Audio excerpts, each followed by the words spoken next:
وہ جو انڈر پاس جو پیپر روڈ پہ تعمیر ہو رہا جی ہے، آپ نے اس کی کرپشن بارے جو ہے نا آواز اٹھائی تھی اسمبلی میں، اس کی انکوائری ہوئی نہیں تو کہاں تک پہنچی کیونکہ کام اس انکوائری کی وجہ سے رکا ہوا ہے، عوام جو ہے وہ ابھی جو ہے وہ کافی مشکلات کا شکار ہے، تو آپ اس بارے میں کیا چاہیے؟ آپ نے درست فرمایا دریشی بھائی. بات یہ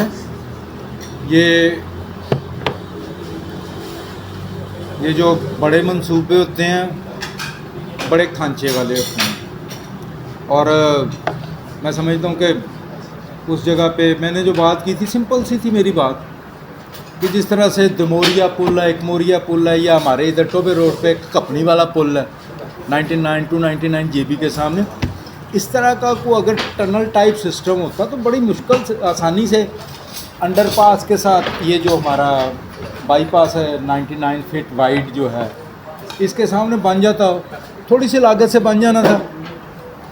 تو اتنی 1 ارب 42 کروڑ ہو سکتا ہے، یہ 2-2.5 ارب تک یہ لاگت پہنچ جائے.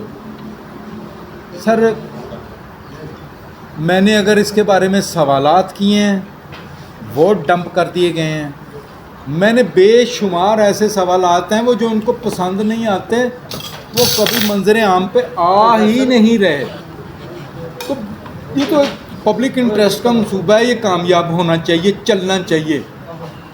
اور ہمارے مخالفین ہیں وہ یہ اس بارے میں یہ آواز اٹھاتے رہتے ہیں کہ یہ اسامہ نے اس بارے میں اسٹے آرڈر لیا ہوا ہے.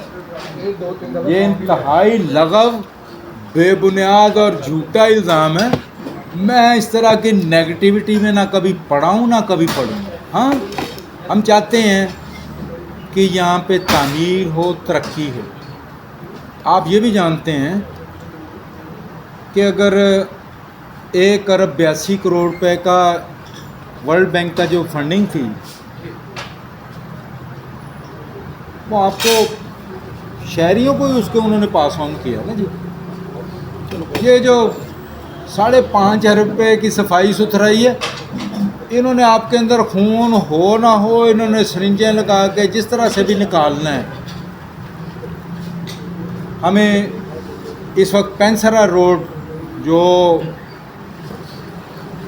پرانے روایتی طریقے سے ہی بن رہی ہے اور اس کی تعمیر پہ بھی اختلاف ہے. پہلے 4 ارب روپے اس کے لیے مختص کیے گئے تھے، بعد میں ہمیں سمجھ نہیں لگتی کہ کبھی صوبائی گورنمنٹ اس کے لیے کبھی فنڈنگ کرتی ہے، کبھی پھر ہاتھ روک لیتی ہے. ابھی بھی کچھ اس کا کام شروع ہوا ہے لیکن اس کی کوالٹی بہتر نہیں ہے. اس کی کوالٹی کو چیک ہونا چاہیے.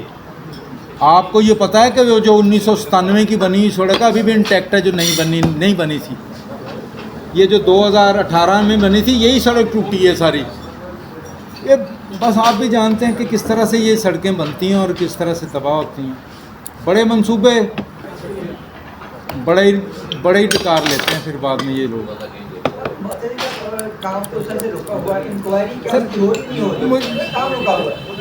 وی are not taken on board ever. کئی دفعہ وزارت سے یا ادھر ہماری ڈسٹرکٹ ایڈمنسٹریشن سے بھی رابطے ہوئے ہیں لیکن ہمیں بتانے کے لیے تیار نہیں ہے.